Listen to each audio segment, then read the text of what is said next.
Hey guys, I'm Angela. I just got back from Fanime, and today we're talking about D&D, Magic the Gathering, and Horus Heresy. Let's get to it.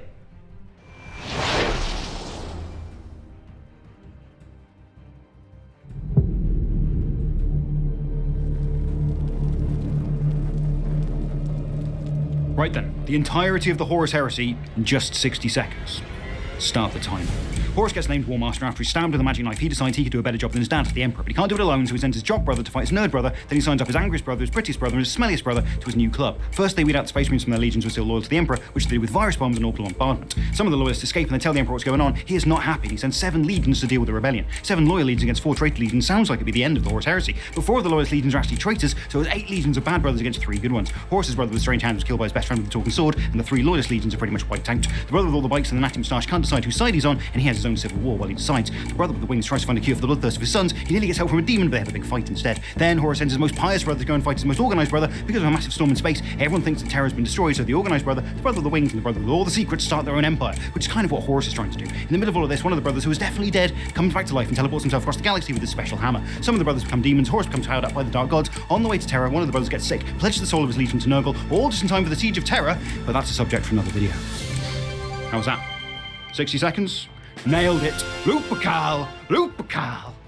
First off, I just wanted to compliment Wade for his genuinely funny and awesome summation of the Horus Heresy in under 60 seconds. Like, I don't often see videos that go out from GW where I just genuinely enjoy every part of the content, and this one I did. It was just honestly very, very delightful. But we don't just have that Horus Heresy news to talk about.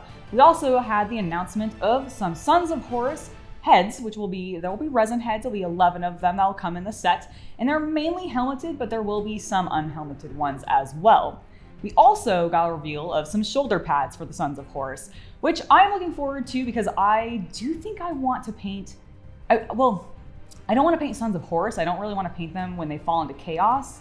Is it the eye or is it the wolf head? Oh, you know what? It's the eye, so I couldn't use it anyways. Never mind, you're absolutely right. So that is Sons of Horus. It is definitely not Luna Wolves. Yes, it's definitely not Luna Wolves, so I guess I couldn't use them, and I always forget that their shoulder pads actually do change. So forget everything I just said, but I'm still excited for these to come out. Also, there was an announcement that there are some Imperial Fist ones that are coming out, which I definitely will be getting, because if anything, I might just use those shoulder pads on my Crimson Fist, because I'm kind of thinking about maybe revitalizing that army.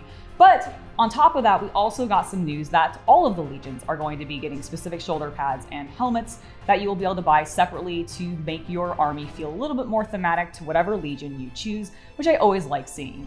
Yeah, my expectation is we can use the Space Wolves. If we needed to do some conversion, maybe remove some like runes or something. Yeah, no, that could work really well. They might also just do some, Luna Wolves. That would be cool. Come on, GW, give us that. Next up, we're going to talk about some Wizards of the Coast products because Magic has revealed some of the dragon cards that you'll get in the new Commander Legends Battle for Baldur's Gate, which I really like seeing the look of because one, I always love dragon cards, and all of the D&D cards tend to have some more thematic styles to them, which I love seeing in the Magic the Gathering lineup. So let's talk about what we had revealed. There was a young red dragon, which was one of my favorites because he is just having a grand old time bathing in molten gold, and he looks so happy.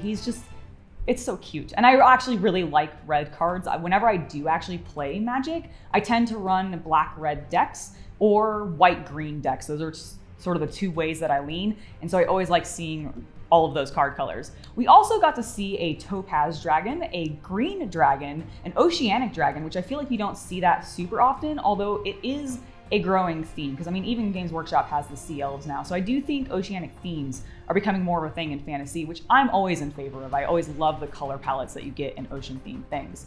We also got a really cool look at an earthquake dragon, a ancient copper dragon, and then my favorite of this set so far, the ancient silver dragon.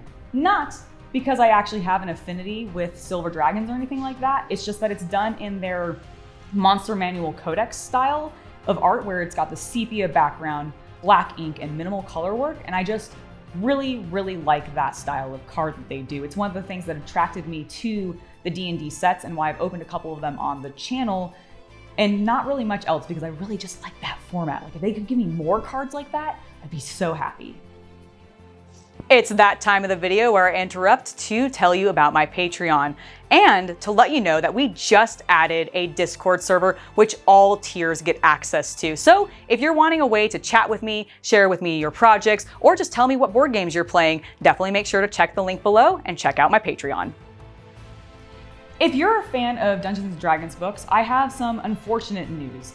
A few of them have been delayed. I don't think it's any of the major ones that people have been really anticipating. For example, Spelljammers is still scheduled for August, and I'm very, very excited about it. But the ones that were delayed are specifically Journeys Through the Radiant Citadel and the Campaign Case Terrain set. The first one is Journey Through the Radiant Citadel, is a collection of 13 short standalone D&D campaigns featuring challenges for characters level 1 through 14, set in their multiverse setting. So it's more of a little bit more magical area from my understanding. The art from it looks really, really cool, but it has been delayed until July. Originally, I believe it was set for a June release.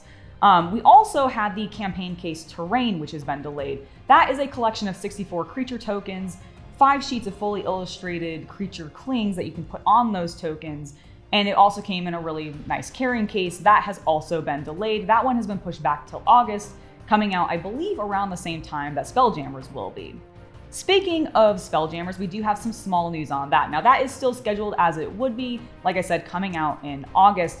But if you're wanting to get your hands on some adventures for that setting a little bit early and you have D&D Beyond, starting in July, they're going to be releasing a training campaign that will help new players get into that setting.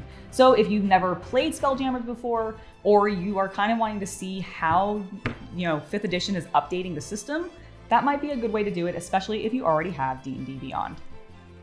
All right, that has been it for this week's hobby news. It's kind of a little bit of a light week, honestly, which I'm thankful for because it was a long weekend for me. It was a very fun weekend because, as I said in the intro, I just got back from Fanime. I'm even still dressed in the costume I was wearing for the day, and I had such a blast. But I didn't just go to Fanime this weekend. I also went to KublaCon and did some shopping and looking around there. I met Gnarly Carly, who I've played many games with of Blood on the Clock Tower over on No Rules Barred. So if you've never seen any of those games or you've not checked her out, you should absolutely check out her YouTube channel or her Instagram page if you like board games. She is very much into them, and she was at Kubla, so I met up with her. And then I went to Fanime and had a great time meeting up with friends, shopping until I dropped. Holy cow, I think I already have Instagram photos up already of that, but I even bought some more stuff today, so I'll probably post some more later. I went insane. It was my first 2 conventions in over 2 years, and we will have a video about them. You overcompensated a little. I might have overcompensated a little bit because I just went wild, but I made content around it. So be looking forward to that. That should be coming out this Friday. I think I successfully may have completed my challenge. We'll have to find out and see how the con actually went. So be there or be square. Anyways, before I head out, I'm going to give a huge thank you to my patrons, because without you guys, we wouldn't be making content like this, so thank you very much for supporting us. If you want to join them, there is a link in my video description below where you can check it out and see if that would interest you. I have been Angela, and I hope you have a wonderful hobby night.